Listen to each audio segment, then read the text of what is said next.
এই মোরগটাকে কিনে এনেছিল খাওয়ার জন্য, কিন্তু খাওয়া আর হয়নি, সেটাকে এখন বাড়িতে পোষা হচ্ছে। আর সকালবেলা আমার ঠাম্মার পুজো হয়ে গেছে দেখো।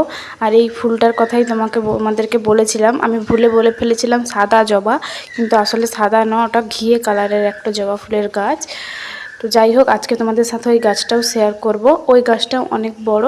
আর এইটা হচ্ছে আমাদের প্রতিষ্ঠা মন্দির। আর মন্দিরটার অবস্থা অনেক খারাপ, কারণ অনেক দিনের পুরনো। তো পুরো মন্দিরটা না ঠিক করতে পারলেও যে ঠাকুরের মানে মূর্তিটা যেখানে আছে ওইখানটা ভালো করে আবার রং করা হয়েছে। আর এইদিকে দেখো, এই পুকুরের সাইডে অনেক পরিমাণে প্রচুর থালকুনি পাতা হয়েছে। আর থানকুনি পাতা তো তোমরা সবাই জানো, বাচ্চা থেকে বড় সবার পক্ষেই উপকারী। তো এখান থেকে কিছু হলে, আমাশা টামাশা হলে আমার বোনেদের ভাইদেরকে খাওয়ায়। তাছাড়া আমরাও খাই, মাঝে মধ্যে রান্নাও হয় তরকারি, খেতে খুব ভালো লাগে।